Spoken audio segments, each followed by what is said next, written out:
जो फायर पंपाचा पिटो आहे ना पाण्याचा तेच आहे दाखव. तर हा रोड मोल्ड रेलेला आहे, ह्याच्यावर पंप मोल्ड लिहिलेला आहे, बरोबर आहे.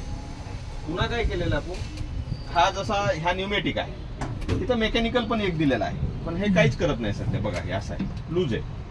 हा कशासाठी दिलेला आहे की जर फ्युचर मध्ये समजा असा काही प्रॉब्लेम झाला की आपली ही लाईनच क्रॅक झाली, लिकेज झाली, हा वॉल ऑपरेट होणार नाही, बरोबर आहे ना.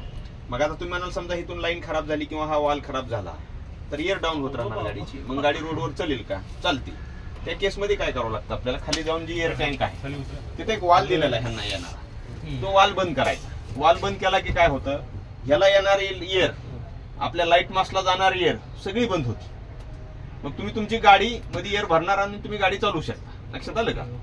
मग त्या केसमध्ये काय करू शकतो, आता हे पाईप तर खराब झालेला आहे आपला, मग आपण काय करू शकतो, हा जो मेकॅनिकल लिव्हर आहे तो खाली गाडीच्या खाली त्याला कनेक्टर दिलेला आहे, ह्याचं काढायचं आणि त्याचं लावायचं, याचं लावायचं, मग तुम्ही हे ऑपरेट करू शकता. कुठल्या केसमध्ये जर ही आम्ही केलेली पाईपलाईन खराब झाली तर, बरोबर का, पण गाडीची जर खराब झाली, गाडीची एअरची लाईन जर खराब झाली तर काय हे पण काम करणार नाही, हे पण का तर गाडीत जोपर्यंत आपण हवा भरणार नाही तोपर्यंत गिअर पडणार नाही, बरोबर आहे. आणि मग नुसतं हे ऑपरेट जरी मेकॅनिकली केलं तरी काय होणार आहे की तुमचा गिअरच नाही पडला तर तो पीटीओ किंवा रोड मध्ये जाणारच नाही ना, गाडी गिअरच पडणार नाही ना. म्हणजे काय की आता बऱ्याच वेळेस शोरूमला गेल्यानंतर काय होतं की ते लोक असं सांगतात की साहेब ते ह्यांचा बॉडी बिल्डिंग वाल्यांचा प्रॉब्लेम आहे, त्यांना सांगा एअर लिकेज कधी झाली. त्याला म्हणायचं ठीक आहे, काही हरकत नाही, त्यांची एअर बंद करतो, तो तुझं चेक कर. तर खाली चला 2 मिनिट दाखवतो, एअर टँकला कुठं वाला आहे ते दाखवतो. हा वा नाही, हा जर बंद केला तर काय झालं, आपण जी काय गाडीला हवा घेतलेली हवा आहे ना, नाही त्याची सुद्धा आणि लाईट मास्कची सुद्धा सगळी हवा बंद झाली, आता बंद झाली, सगळी बंद झाली. आता लाईट मास्क ऑपरेट करणार नाही आणि पीटीओ पण ऑपरेट करणार नाही, बरोबर का. शोरूमला गेल्यावर जर कधी एअर लिकेजचा प्रॉब्लेम असेल तर त्याला सांगायचं बघ हे बंद करतो, आता ह्यांच्या हवेचा विषय संपला, आता तू तुझं माझं एअर लिकेज काढून दे, बरोबर आहे का नाही. आणि मग पुन्हा काय होतं, त्यांचं एअर लिकेज निघाल्यावर आपण आपलं काम करू शकतो, किंवा नेमकं आमच्या सिस्टीम मध्ये लिकेज आहे का त्यांच्या सिस्टीम मध्ये लिकेज आहे हे चेक करण्यासाठी वॉलचा वापर करता येईल. लक्षात आलं. हा, त्याचं कारण सांगतो. आता तुम्ही एकदा रोड मोडवरती गाडी टाकलेला, आता तुम्हाला पीटीओ बदलायचा नाही, बरोबर आहे का नाही. दुसरी गोष्ट काय होती, कधी कधी आहे ना रिमोट, तो वाल चालू करा सर, परत चालू केला ना तर सांगेल ना मी तुम्हाला. हा रिमोट समजा तुम्ही कॅबिन मध्ये घेतलाय असं समजा, हवा चालू आहे आणि तुमच्याकडून जर हे बटन दाबलं तर हा लाईट मास्कवर जाईल. लक्षात घ्या, लाईट मास्कला बी आपण इंटरलॉक केलं, काय केलेलं इथलं एअरचं कनेक्शन, हा वाल आहे, हा वाल बंद केला आणि हा रिमोट घेऊन तुम्ही कुठे जर गेले, बरोबर आहे का नाही, तरी तो ऑपरेट होणार नाही का, तर त्याला हवा नाही. पण गडबडीत जर असं झालं समजा तुमच्याकडून की हा पण वाल चालू आहे, ते बटन पण ऑन राहाय, आता ते वरचं जे बटन जे आहे का नाही, तो हा याचा इलेक्ट्रिक सप्लाय आहे, बरोबर आहे. हा नुसता वाल चालू असला आणि तो इलेक्ट्रिक सप्लाय बंद असला तरी हे काम करणार. पण समजा आपल्याकडून चुकून दोन्ही चालू राहिलं आणि आपण इमर्जन्सी कुठं चाललेलो आहे, तर हा रिमोट तुम्ही बाबा इथं ठेवायच्या वेळी घेतला समोर आणि बसल्या बसल्या तुमच्याकडून बटन दबलं तर काय होईल, चालू गाडीमध्ये हा लाईट मास्क वर जाईल आणि तुटेल ना, कशाला लागू.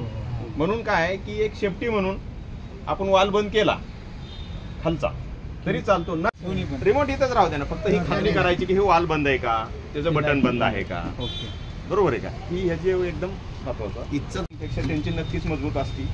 आपली इमर्जन्सी आपण चाललो तर आपल्याला जर वाटलं तर आपण वाल बंद करू शकतो. किंवा जर तुम्हाला असं वाटलं शोरूमला गेले काम करताय आणि एअर लिकेज कुठून आहे ती कळत नाही, शक्यतो एअर लिकेज निघाली का नाही ते शोरूमवाल्यांचं एकच म्हणत नाही, त्यांच्या सिस्टीमला प्रॉब्लेम आहे ते बघत नाही, ते तुम्ही त्यांच्याशी बोलून घ्या, तेवढाच तुमचा वेळ घालवता. त्याला म्हणायचे बंद करतो वाल, आता विषय सांग जे बोलतात ना ते पण व्हिडिओ आला पाहिजे.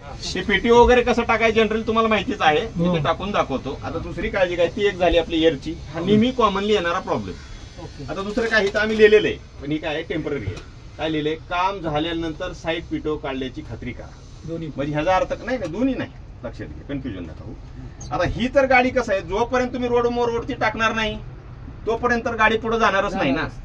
पण हा जो आहे इथं पीटीओ दिलेला, हा साईड पीटीओ आहे.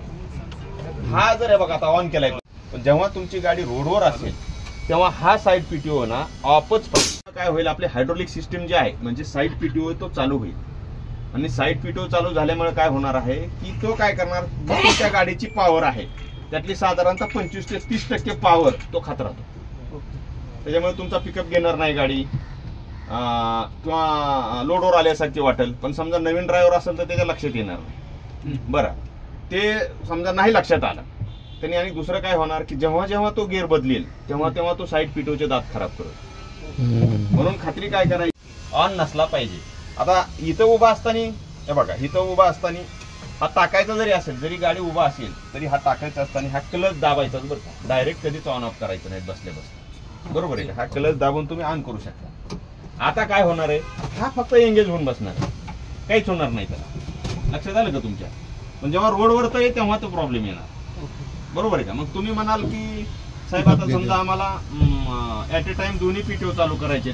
आमच्या असं आलंय की आता आम्ही फायर कॉलवरती आहेत, फायर फायटिंग करतोय आणि आम्हाला लाईट चालू करायची, तेव्हा हे पीटीओ टाकायचं आहे. बरोबर आहे का? मग त्या केसमध्ये काय करायचं की तुमची गाडी आता टॉप गिअरवरती, आपण 5व्या गिअरवर चालवायची ही गाडी. ही गाडी फायर फायटिंग करते वेळेस 5व्या गिअरवर, 6व्यावर नाही, 5व्यावर टाकायची. आता 5व्यावर टाकल्यानंतर तुम्ही म्हणाल की मग आता हे कसं चालू करायचं, तुम्ही तर म्हणले ना की ही गिअर बदलले की खराब होते. मग त्या केसमध्ये काय करायचं, थ्रॉटल 0 करायचं. थोड्या वेळ तुमचा फायर पंप थोड्या मिनिटासाठी बंद राहणार आहे, थोड्या सेकंदासाठी. थ्रॉटल 0 करायचं. बरोबर आहे का? गाडी न्यूट्रल करायची, गाडी न्यूट्रल करायची, थ्रॉटल 0 करायचं. ही जी गाडी आहे ती क्लच दाबायचा तुम्ही. आता तुम्ही काय करता, फायर फायटिंग करताय, म्हणजे कंडिशन तुमची काय आहे की 5व्या गिअरवरती गाडी आहे, पीटीओ ऑन आहे, म्हणजे बघा ही कंडिशन आहे तुमची, ही कंडिशन आहे. बरोबर आहे का? पण आता हा पीटीओ चालू करायचा. तर आता काय करायचं, ही असं चालू आहे तुमचं, तुम्ही गाडीत येणार, तुम्ही पहिलं थ्रॉटल 0 करणार. काय करणार, थ्रॉटल 0, नंतर हा क्लच दाबणार. क्लच दाबल्यालाच ठेवायचा. पुन्हा काय करणार, ही गाडी काढणार गिअर मधून. बरोबर आहे का? हा क्लच दाबल्यालाच ठेवायचा. हे राहू दे तुमचा पंप मोडवरतीच, का तर परत तुम्हाला पीटीओ चालूच करायचा ना, म्हणजे फायर पंप चालूच करायचं, पण क्लच सोडायचा नाही. हे न्यूट्रल करायचं, थोड्या वेळ थांबायचं, एक 5-10 सेकंद थांबायचं. कशासाठी, गाडीची जी स्पीड असती ती थोडी मॅच होती गिअरला. बरोबर आहे का? थोडं थांबायचं, आपण म्हणतो ना असं गिअर शिफ्ट करताना कसं करतो तसं थोडं थांबायचं. त्याच्यानंतर काय करायचं, हा क्लच दाबलेला असताना हा पीटीओ ऑन करायचा. बरोबर आहे का? हा पीटीओ ऑन केला नंतर क्लचवर पाय सोडायचाच नाही. परत ती गाडी तुमची काय करायची, 5व्या गिअरमध्ये टाकायची. लक्षात घ्या. आणि मग हळूहळू क्लच सोडायचं. बरोबर आहे? म्हणजे मला काय म्हणायचं होती, 5व्या गिअरवर ते असताना डायरेक्ट जर तुम्ही हा पीटीओ टाकला चालणार नाही. बरोबर आहे का नाही? मग आता तुम्ही म्हणताल मग तुम्ही तर परत तेच सांगितलं ना की क्लच दाबा काढा, मग आम्ही डायरेक्ट क्लच दाबला तर चालणार नाही का, तर तुमचं ऍक्सिलेटर फुल असणार आहे ना. म्हणून काय करायचं, ऍक्सिलेटर कमी करायचं. बरोबर आहे का? ऍक्सिलेटर कमी करायचं. कमी झाल्यानंतर क्लच दाबा, नका तुम्ही गिअर मधून बी गाडी काढू, क्लच दाबा फुल, आणि मग ऑन करा. लक्षात आलं का? कन्फ्युजन झालं? फायर फायटिंग करताय तुम्ही आणि तुम्हाला हा पीटीओ चालू करायचा आहे आणि गाडी तर फुल फायर फायटिंग चालू आहे. त्यावेळेस काय करायचं, गाडीत बसून ऍक्सिलेटर 0 करा आणि हा क्लच दाबा, किंवा ऍक्सिलेटर 0 केलं, हा क्लच दाबा. क्लच दाबून थोड्या वेळ थांबा, त्याच्यानंतर हा पीटीओ ऑन करा, मन सोडा. ह्याच्या आधी मी काय सांगितलं होतं तुम्हाला, न्यूट्रल करा. न्यूट्रल का म्हटलं होतं की काय होतंय की तुमची थोडी गाडीचे जे इंजिनचे जे स्पीड आहे तो आरपीएम कमी व्हायला थोडा, हे न्यूट्रल केले की जरा फास्ट होतं, आणि तुम्ही डायरेक्ट असं केलं तर थोडा वेळ लागतो. लक्षात आलं? आरपीएम 0 झाले पाहिजेत ना. बरोबर का? आणि मग गिअर टाकायचं. जसं आपण फर्स्ट गिअर टाकताना तुम्ही डायरेक्ट फुल ऍक्सिलेटर देणार नाही ना. जर समजा तुमचं मागून थ्रॉटल दिलेलं असेल, तुम्हाला पहिला गिअर सुद्धा पडणार नाही गाडीचा. का होणार, इंजिनचे आरपीएम जास्त राहणार, तो गिअर खराब करणार. म्हणून थोडंसं आयडल लेवल, हा सगळ्यात महत्वाचा ह्यातला विषय. बरोबर का? ह्याच्यानंतर हे काय तुम्हाला रेग्युलरच आहे. हे काय म्हणजे तुम्हाला हे तर बटणं दिलेली आहेत, ह्याच्यावर लिहिलेलं आहे कुठलं काय आहे ती, तुम्ही थोडं नाही तिथं लिहिलेलं आहे खाली, ते तुम्हीच ऑपरेट करून बघा एकदा, मी तुमच्या लक्षात येते, मी मुद्दाम सांगत नाही. ठीक आहे? आता दुसरं काय आहे, फ्यूज बॉक्स. जनरली काय होतं बघा, फायर फायटिंगला गेले कधी कधी आपला होजरील बंद पडतो, ते उघडा, हे उघडा. आता इथे एक फ्यूज आहेत बघा, हे काढायची, हे बघा ती पिवळे 2. ह्या गाडीला 3च मेन फ्यूज आहेत. एक बॅटरी पशी बाहेर काढ, नाही दिसतोय की त्यांना, ऐका ना, एक बॅटरी पशी आहे, तिथं 2 आहेत. हे सगळे फ्यूज 40 अँपिअरचे, 40 अँपिअरचे. म्हणजे त्या बॅटरी पासला मेन फ्यूज आहे. तो फ्यूज कशाचा आहे की तो ह्याच्यामध्ये जो सप्लाय येतोय बॅटरी पासून, जो हा मेन फ्यूज बॉक्स मध्ये जो सप्लाय येतोय तो सप्लाय आहे. म्हणजे तो फ्यूज गेला की आमच्या गाडीचं म्हणजे बॉडी बिल्डिंगचं, म्हणजे लॉकरची लाईट असेल, पाठीमागच्या लाईट असेल, फॉग लॅम्पशी सगळं बंद पडणार. बरोबर आहे का नाही? आणि ते 2 फ्यूज बॉक्स कशाचे ती जी 2 होजरील दिलेले आहेत त्याचा एक फ्यूज आहे, म्हणजे दोन्ही होजरीला मिळून एक फ्यूज आहे. लक्षात घ्या. दुसरा एक जो फ्यूज आहे पंपाचा पाठीमागा जो कंट्रोल पॅनल आहे का त्याचा एक फ्यूज आहे, त्याचा फ्यूज तो आहे. बरोबर आहे का? म्हणजे समजा आपलं होजरील चालाना गेलं तर आपण काय बघायचं, बाकी तर सगळं चालू आहे, फॉग लॅम्प चालू आहे, पाठीमागचं चालू आहे, मग हे 2 फ्यूज बघायचे फक्त. बरोबर आहे का नाही? गुंडण्यासाठी मशीन साठीच आहे ना ते. तो त्यातला एक दोन्ही मशीन साठी आणि एक जो आहे तो पंपाचा कंट्रोल पॅनल. वरती दाखवत नाही का तुमचं पाणी किती आहे त्याचा आहे. आता हे तुम्हाला काय सांगतो, इमर्जन्सी मध्ये काय होतं की समजा बाबा होजरील बंद पडलं तर माणसाचं काय वाटतं आता काय झालंय, तर शक्यतो फ्यूजच जाणार साहेब, शक्यतो. म्हणजे गुंडाळीचा प्रॉब्लेम त्यालाच होणार नाही. मोटर का नाही समजा आता तुमचा होजरील काम करत पाण्याला नाहीये. कसं पंप होजरील काम करत नाही, बरोबर आहे का नाही? नाही, काढू नको. बरं, कधी कधी असं पण होतं की तुम्ही खोलून बघता आणि लक्षात येते फ्यूज तर चालू आहे तरी बी चालू होत नाही होजरील. ती दाबायचं थोडं. कधी कधी काय होतं ती लूज होतो ना, लूज जर झाला तर तो काय होतो की सप्लाय देत नाही, तो एक चेक करायचा. आता होजरील गुंडाळायची पण पद्धत आहे. हा फ्यूज का जातो तर काय होतं की होजरील गुंडाळताना तुम्ही समजा आता एक 60 मीटर म्हणजे 180 फूट होज पाईप बाहेर काढलेला आहे. बघा तुम्ही आग लागल्यानंतर जेव्हा गेलेलं असतं का नाही, तुम्हाला गेले गेले घाई असती, पटकन होजरील काढायचा आहे. मग तुम्ही काय होज पाईप पकडून तुम्ही जोरात जाऊ शकता फास्ट घेऊन. त्याला काय आपल्याला बटन दाबायचं नाही, काही नाहीये. तुम्ही तुमच्या उच्च स्थळी पोहोचल्यानंतर तुम्ही गन लावून तुम्ही तुमचं फायर फायटिंग करा. आता आग विझल्यानंतर किंवा माघारी येताना तुम्हाला काय तेव्हा वेळच असतो, तेव्हा वेळ असतोच की. मग त्यावेळेस काय करायचं, काय हो की डायरेक्ट तुम्ही काय करणार, 60 मीटर पाईप म्हणजे 60 मीटर म्हणजे 180 फूट साधारण, 180 फूट काढलेला पाईप डायरेक्ट बटन दाबून एकदाच गुंडाळायचा नाही. हा कंटिन्यू काय होत असतो, काय होतं की आता त्या पाईपामध्ये पाणी असतं, सगळं पाणी तुमचं निघालेलं नसतं. लक्षात घ्या. मग त्याच्यामुळे ते काय होतं की तो मोटरला काय करावं लागतं, पाईप विथ पाणी दोन्हीचा लोड घ्यायचा असतो. मग त्यावेळेस काय करायचं की थोडं एक साधारणतः 20 मीटर गुंडाळा, 15 मीटर गुंडाळा की थोडं थांबायचं 1-2 मिनिट, पुन्हा गुंडाळायचा, गुंडाळून ब्रेक घ्यायचा. पण तुम्ही असं म्हणाल की नाही इथली आग विजवली आणखी एक ठिकाणी लागली आता जायची, मग त्यावेळेस काय करायचं, त्यावेळेस तुम्ही काय लगेच बटन दाबून सगळं जरी एकदम गुंडाळा तरी प्रॉब्लेम येणार नाही.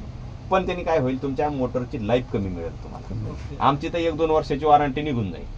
बरोबर आहे का नाही?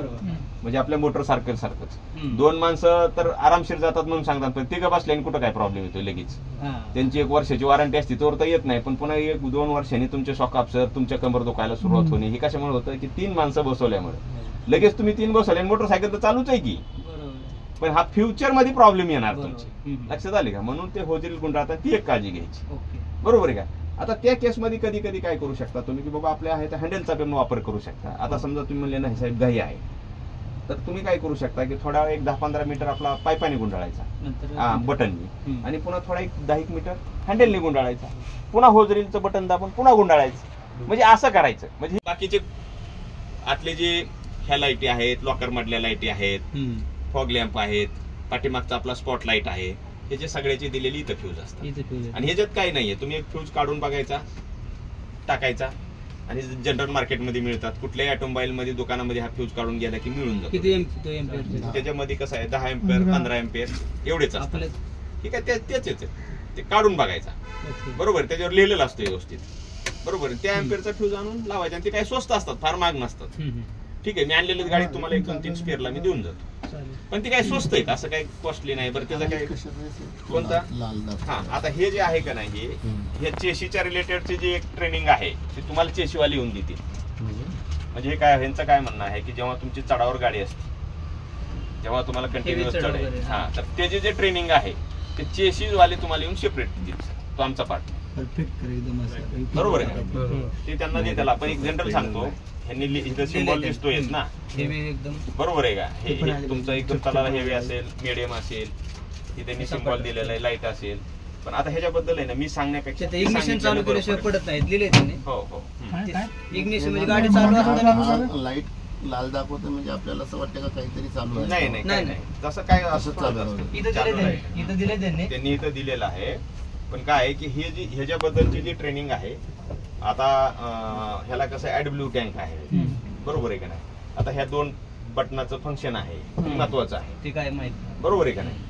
तर ते पण तुम्हाला ते येऊन व्यवस्थित सांगतात. बरोबर आहे का? बघा ह्याच्याबद्दलची ट्रेनिंग तुम्हाला तिथे येऊन ते देते.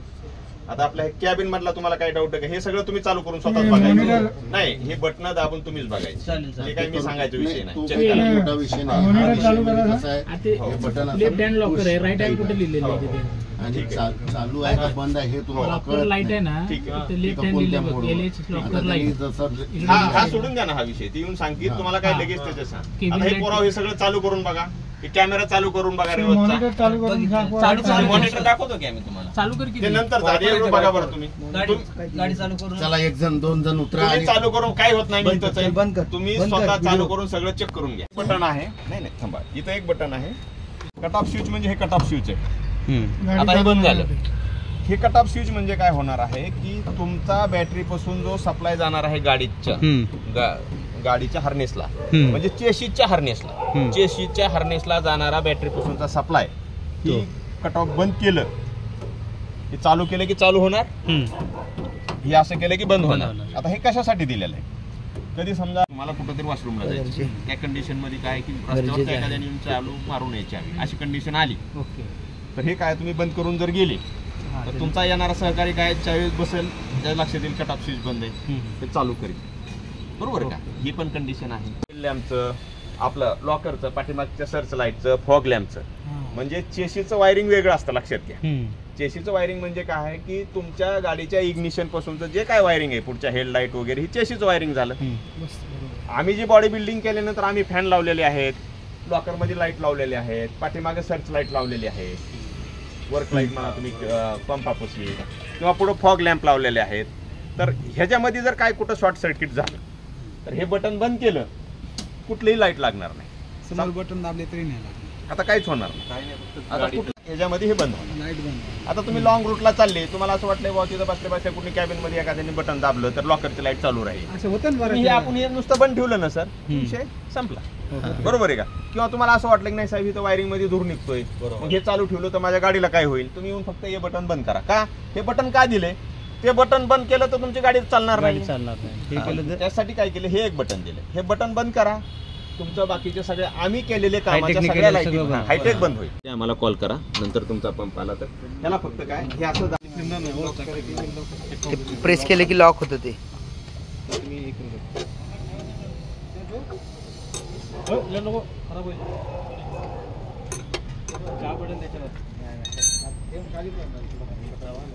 अच्छा, हे उलट खुलतं ना, हे डायरेक्शनचं उलट आहे.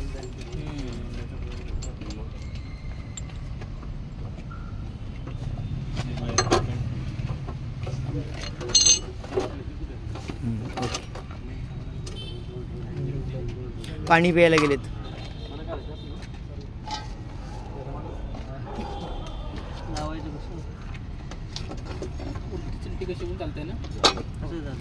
उलटी सुलटी कसं काय चालेल? त्या साईडला कुठलं पेंट आहे? तरी काय का, जसं तुम्ही ते व्हीलचं उतरलं, कुठलं त्याचे मॅन्युअल आहेत सगळे गाडी भरून दिलेली, आणि बेटर अंडरस्टँडिंग साठी तुम्ही मॅन्युअल रेफर करणं गरजेचंच आहे. बरोबर आहे का? हे काय आम्ही बनवत नाही, आम्ही जेवढे आम्हाला इन्स्ट्रक्शन आहे तेवढे आपण सांगतो. तुम्हाला बेटर डीपमध्ये जायचं असेल तर गाडीचं मॅन्युअल आहे, सगळ्या पार्टचं मॅन्युअल आहे. नाही तर डायरेक्ट कटिंगलाच घेणे असं नाही. बरोबर आहे का? बसण्याची पोझिशन, पकडण्याची पोझिशन, बरं जो कटिंग करायला बसलेला आहे तो तेवढा हेल्दी आहे का, या सगळ्या गोष्टी तुम्हाला बघायच्या, त्याच्या मॅन्युअल मध्ये दिलेलं असतं. कवर वगैरे नाही की त्याचं कवर. हो काही नाही, कसं चालू करायचं. हो अलग लक्षात कशाला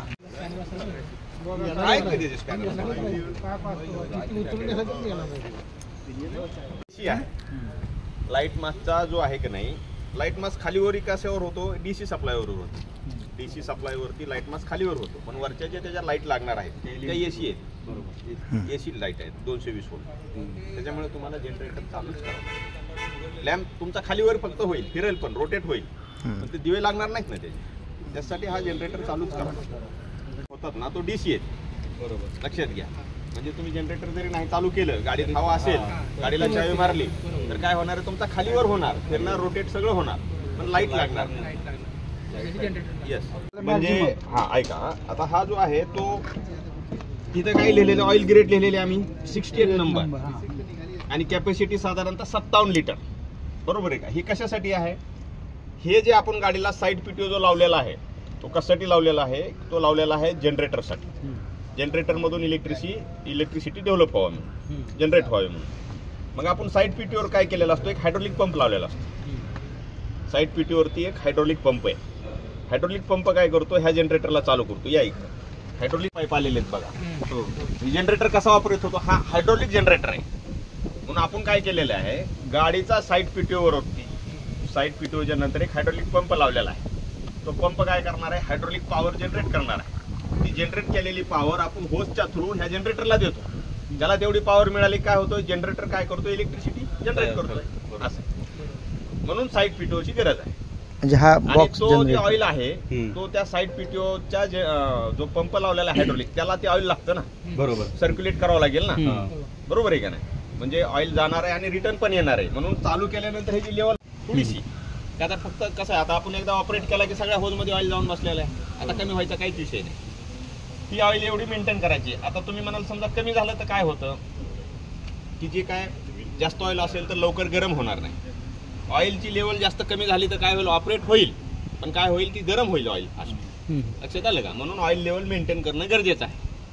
जास्त पण ऑइल लेवल का नको? ह्याच्यापेक्षा जास्त झाल्यावर काय होणार आहे? तुमचं ओव्हरफ्लो होत राहणार आहे चालू गाडीमध्ये. ही लेवल दिलेली, एवढी लेवल मेंटेन करायची. ह्या पिफोल मधून काय होतं की तुम्हाला कळतं पण. आता हे बघा कसं पिवळसर दिसतंय ना स्वच्छ, कालांतराने खराब झालेलं कळतं, काळपट पडायला लागलेलं आहे. त्याचा कलर चेंज होतो. म्हणजे आपल्याला ऑइल पण चेंज करता येतं. हा ते त्याचा फिल्टर आहे. ते फिल्टर आहे ते काय नाही, बोल्ट काढून कचरा साफ करून जोडायचं परत. ठीक आहे. आता आपण जनरेटर समजा थोडं दिसते कमी झाले, परत त्याच्यात थोडंसं भरता येईल की साहेब? ती common गोष्ट आहे ती त्याच्यात. म्हणजे टॉपअप करता येतं का? टॉपअप बी करता येतं. ते आपल्या गाडीसारखे रेग्युलर. आता साईड पीटीओ चालू करून एकदा चालू करून बघा.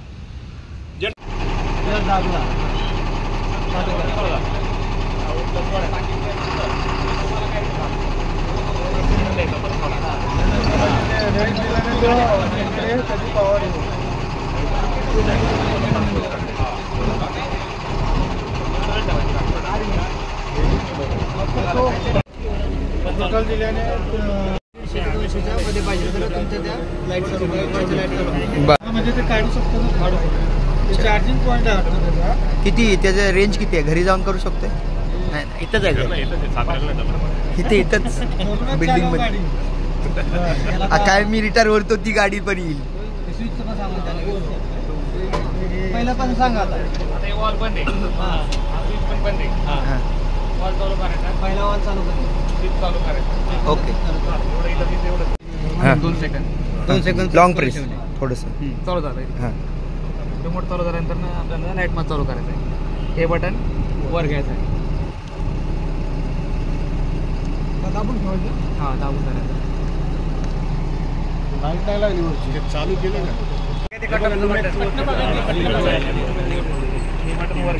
हां. रिमोटचं जाऊ दे. रिमोट तर मेन कुठं काय करतोय? रिमोट नंतर करायचं आपण.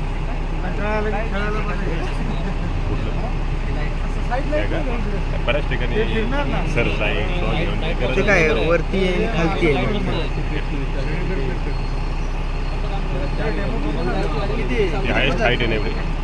हे हायस्ट आहे का? क्रिकेट खेळायला भारी जाऊ. यांनी काय उचलता येईल का? अरे हा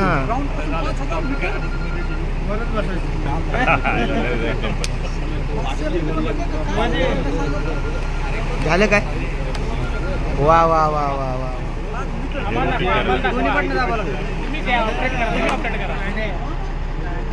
IPL पोझिशन ओपन करायचं. सगळीकडे ना लेफ्ट राईट लेफ्ट राईट. हे एवढंच. चिट्टी चिट्टी 2.0. लाईट लावायची त्याला. रात्री लावून बघायला पाहिजे.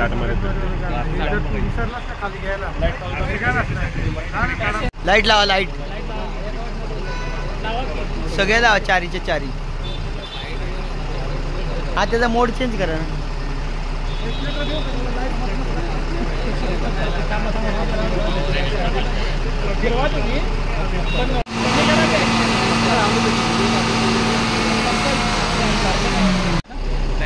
ठेवायचा.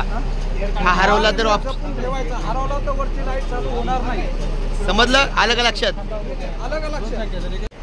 नाही झालं ह्याच्या ऑपरेट जर काही प्रॉब्लेम झाला आला नाही येतो आपल्याला जे कनेक्शन दिलेलं आहे आपलं येतं ते काढायचं. थांब. बघा इथं जे दिलेलं आहे ना सप्लाय एअरचा हे फक्त पुश करायचं. हे कनेक्टर पुश करून हे पाईप काढला हवा निघणार ती खाली येणार. त्यांनी ते सांगितलं वरचा काढा म्हणे तिथला. कोणता? इथून काढा म्हणे. नाही मग इथून काढा काय होते त्याला इथून काढा की इथून काढा शेवटी पाईप तिथंच गेला ना सर. इथे एक आहे थांब. इयर लीक करायचं. हे जे काय कसं खाली घ्यायचं तेवढं दाखवा. ठीक आहे ते नंतर आहो. बॅटरीवर लोड येईल अनावश्यक. कसं मॅन्युअली ते दाखवा. तिथला पाईप काढून द्या खाली. दोन बॅटरी आहेत ना प्रेस करून वरून काढा खाली.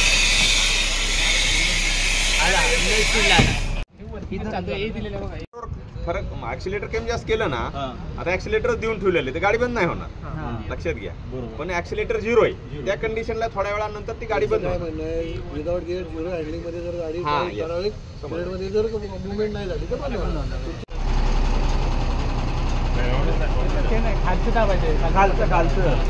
रेड बटन दाबलंच का रिमोटचं? चाललंय. उडले विमान. उडलं विमान.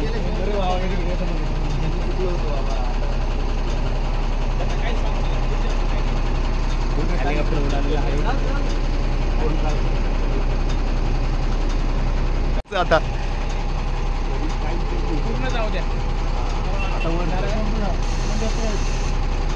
अनिल प्ले करा अजून थोडा.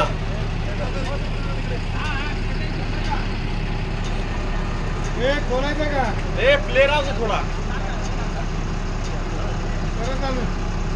चला आक्रमण. तू खाली आहे रे बाबा. काय वर गेला तू? वा मग अशी किती माने खोटं बोलतो काय? अयो तमन्ना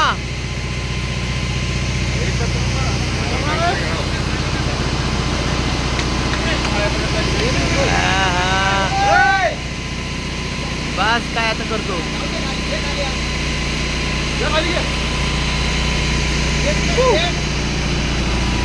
चांगलं आपल्याला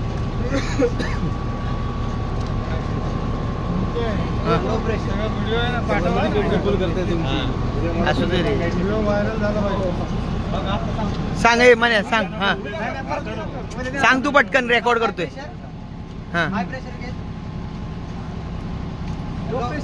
लो प्रेशर घेत हा आणि हाय प्रेशर हा इथे आणि हा कंपाऊंड हा लो प्रेशर हा हाय प्रेशर. मग ते कशासाठी असतं? अलग लक्षात सक्शन करताना आपण कशासाठी असते सांगा. आणि टँक टू पंप नाही हा टँक एखाद्या टँक मधून पाणी करतो ना आपण त्यावेळेस हा डिजिटल आहे आणि हा मॅन्युअल आहे. हा आता हे काय आहे जीपीएलच आहे. हे ऑटो प्रायमिंग आहे हे मॅन्युअल प्रायमिंग आहे. बरोबर आहे का? हे सोडून जातो काय हे आपल्या कामात नाही. हे आणि हे कशासाठी त्यांचे फंक्शन खूप असतात. ते जेव्हा आता हे पॅनल बनवताना काय करतात सगळ्या पंपासाठी एकच बनवतात. आपल्याला ह्याचे 2 फंक्शन वापरायचे. बरोबर आहे का? आता असं असतं. आता हे कशासाठी आहे की आता हे जर तुम्हाला प्रायमिंग करायचं असेल म्हणजे एखाद्या विहिरीतून वगैरे पाणी ओढायचं आहे. बरोबर आहे. आता टाकीमध्ये पाणी नाही आहे आणि विहिरीतून पाणी ओढायचं आहे आणि त्यावेळेसच फायर फायटिंग करायची किंवा समजा तुम्हाला पाणी ओढून टाकी भरायची. बरोबर आहे. तर मग त्या केसमध्ये काय करणार तुम्ही इथं सक्शनचे पाईप लावणार तिथं सोडणार टँकमध्ये. किती फुटापासून करणार ते नाही प्रायमिंगचा जो आहे का नाही तुमचा ते 7 मीटरपेक्षा जास्त होणार नाही. 3.5 मीटर सॉरी इथून स्टँडर्डच आहे ना. स्टँडर्डच आहे ती. त्याच्यापेक्षा जास्त करणार नाही ही प्रायमिंग. तर हे तुम्ही लावलं की जर तुम्हाला टँक भरायचे असेल तर तुम्ही काय करणार अगोदर प्रायमिंगच्या वेळेस सगळे वाल बंद ठेवणार हे जोडणार आणि तुम्ही काय करणार की गाडी चालू करून PTO मध्ये टाकून हे जर तुम्ही मॅन्युअल प्रायमिंगचं बटन दाबलं हे तर काय करणार ते सक्शन करणार. पण जोपर्यंत तुम्ही दाबून धराल तोपर्यंत सोडलं की ते बंद होणार. त्या केसमध्ये काय करायचं ऑटो प्रायमिंग म्हणायचं. हे बटन दाबायचं. हे बटन दाबलं की काय होतं खालचं पाणी सक करणार. पाणी सक झालं की तुम्हाला काय होणार ह्या कंपाऊंड गेज जो आहे ना हा ह्याच्यामध्ये हे मायनसला येत राहणार. तो इथं बी मायनसला दाखवणार. बरोबर आहे का नाही. पाणी वाढलेलं कळतच लगेच चर्मिंगचा आवाज वेगळाच येतो ना कळतं तुम्हाला सक्शन झालेलं. बरोबर आहे. ते झालं की तुम्हाला टाकी भरायची जर असेल तर हा वाल्व चालू करायचा. पंपाने वाढलेलं पाणी टाकी भरत राहील. जर तुम्हाला मॉनिटर चालू करायचं असेल तर हा चालू करायचा. तुमचं मॉनिटरचं फायर फायटिंग होईल. बरोबर का. त्याच्यासाठी म्हणजे तुम्ही हा बटनाचा वापर करायचा. हा बटनाचा वापर कसा असतो जर कधी काळी पाईपलाईन मध्ये लिकेज वगैरे चेक करायचं असेल तर वापर करतो. किंवा तो एक्सपर्ट माणूस असेल. आता समजा तुमचं फायर फायटिंग कंटिन्यू विहिरीमध्ये चालू आहे. विहिरीतून पाणी घेताय आणि फायर फायटिंग चालू आहे. मग त्यामध्ये कसं आहे की तुम्ही एकदा ऑटो प्रायमिंग दाबलं की काय होतं की ते पाणी तुमचं कंटिन्यू चालूच राहणार आणि जेवढं लागेल तेवढंच घेणार नाही. त्याचं काय प्रायमिंग झालं की तो बंद पण होणार ना. म्हणजे तुम्ही सक्शन केलं आणि प्रायमिंग झालं. ऑटो प्रायमिंग दाबल्यानंतर काय होणार आहे की तुमचं प्रायमिंग झालं की प्रायमर बंद होईल. पण मॅन्युअल मध्ये दाबल्यावर काय होईल तुम्ही जोपर्यंत दाबता तो पण पाणी ओढलं तरी ते प्रायमर चालूच राहील ना. त्याच्यामुळे त्याचे जो पाठीमागचा प्रायमर आहे प्रायमिंग करण्यासाठी पंपाला जो प्रायमर लावलेला असतो त्याची लाईफ कमी होईल. म्हणून हा मोड तुम्ही कधी बी प्रेफर वापरा. बरोबर आहे का. आता कसं कधी कधी असं पण होतं बघा की इथं गाडी उभा असते आणि मॉनिटर मधून किंवा कशातून पाणीच येत नाही. एअर पकडते होतं तसं. मग आपल्या लक्षात येत नाही गाडीत तर पाणी वाल्पर चालू केलेलं आहे आणि मग मॉनिटर मधून किंवा होजरीमधून पाणी नाही. त्या केसमध्ये काय करायचं तुम्ही एअर पकडलं त्या केसमध्ये काय करायचं हा सक्शनचा वाल्व चालवून हा डिलिव्हरी ओपन करा. डिलिव्हरी ओपन केली की काय होईल त्याची एअर निघून जाईल आणि बंद करून पुन्हा हे बटन दाबा किंवा हे दाबा. हा काय सोडलं की लगेच तो प्रायमिंग झालं की काय होतं की एअर काढण्यासाठी एक स्पेशल वाल होतं. नाही नाही काय गरज नाही. आता हे सगळं हायटेक आलेलं आहे पुढचं. हे डिलिव्हरी ओपन करा निघून जाते. ठीक आहे. आणि ते नेहमी नसतो सक्शनच्या टायमाला सक्शनच्या बाकी काहीच नाही. मला पॅकेल पॅनलला तुम्हाला कुठे हात लावायचा नाही काय नाही. फक्त इंडिकेशन हे RPM दाखवत आहे. हे तुमचा कंपाऊंड गेज म्हणजे कंपाऊंड गेज हे म्हणजे हे म्हणजे हे आणि हे म्हणजे हे आणि गाडीचे RPM म्हणजे पंपाचे RPM इथं दाखवत आहे. RPM दाखवत आहे आपण किती नाही. आपल्या गाडीला पुढे साधारणतः 1500 RPM आहेत ना. पण आपण त्या RPMच्या भानगडीत नाही पडायचं. आपण प्रेशर बघायचा. म्हणजे प्रेशर गेज कोणता आहे तो आहे तो बघा. LP काय LP HP तो प्रेशर हाय प्रेशर असतो ना. म्हणजे जर तुम्ही मॉनिटर वापरणार असेल तर ह्या पोझिशनला ठेवतो ना आपण हँडल. मॉनिटर वापरायचं असेल त्यावेळेस तुम्ही हा प्रेशर गेज बघायचा. तो 7 ते 10 किलोपेक्षा जास्त नसला पाहिजे. आणि जेव्हा तुम्हाला होजरील वापरायचं तेव्हा हँडल इकडे घ्यायचा आणि हा गेज वापरायचा. मॉनिटरला इकडेच असंच पाहिजे. हा असाच पाहिजे. हे फक्त होजरीसाठीच आहे ना तो. हे फक्त होजरील वापरायचं असेल तर हा इकडे घ्यायचा आणि बाकी काय मॉनिटर डिलिव्हरी मधून काय तुम्हाला बाकी ब्रँचेस वगैरे वापरायचे असेल इथंच ठेवायचा. बरोबर आहे का. RPM तुम्हाला काय मी म्हणलं बघायची गरज नाहीये. ते सगळं सेट केलेलं असतं. आता तुम्ही फक्त प्रेशर बघायचा. प्रेशर बी काय बघायचा इथं लिहिलेलं असतं बघा. काय लिहिलेलं आहे 3000 LPM 10 बार म्हणजे 10 बार पेक्षा जास्त प्रेशर वापरून उपयोग नाहीये. वापरूही नका. म्हणजे गरजेपेक्षा गाडी तुम्ही जास्त ऍक्सिलेटर दिले तर काय होणार आहे लाईफ कमी होणार आहे ना. 10 पेक्षा जाऊ द्यायचं नाही. नाही जातं ते नाही काय हा नाही थोडी कसं आहे ना सर गाडीमध्ये पॉवर एक्स्ट्रा आहे थोडी आपल्या शिल्लक मोठी गाडी हा तो धरू शकणार नाही. बरोबर आहे ना. ते बी आहे ना तुम्ही म्हणता ते साधा ब्रँच जर दिलेला असला त्याच्या हातात आणि तुम्ही इकडून जर प्रेशर वाढवला तो कोणाकडून पडेल किती. म्हणजे ते प्रेशर बघणं गरजेचंच आहे. आपण इकडे RPM बघायची गरज नाही. आता तुम्ही म्हणाल मग हे काय दिलेलं आहे. हे काय दिलेलं आहे आता हा स्मार्ट पंप आहे आणि काय तुमच्या रिक्वायरमेंट असते किंवा हे कधी फेल झालं तर ह्याच्यावर तरी दाखवावं. एक ऑप्शनल दिलेलं आहे कारण प्रेशर आहे ना. त्यांनी ब्रँच पकडली साहेब म्हणते तसं आणि तुम्हाला माहितच नाही नेमका इकडे प्रेशर किती आहे. त्याची हा अवस्था तिकडे काय होईल. समजा लांब असेल भिंतीच्या आडबाजूला असेल आणि तुम्ही इकडे असेल तर कसं कळेल तुम्हाला त्याचं काय चाललंय तिथे. होजरीसाठी वापरतो. हा होजरीसाठी हाय प्रेशर म्हणजे होजरी. हा गेज म्हणजे मॉनिटर.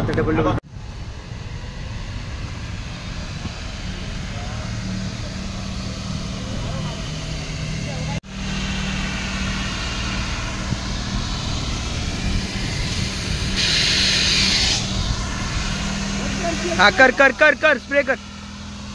आहे करना स्प्रे. ओय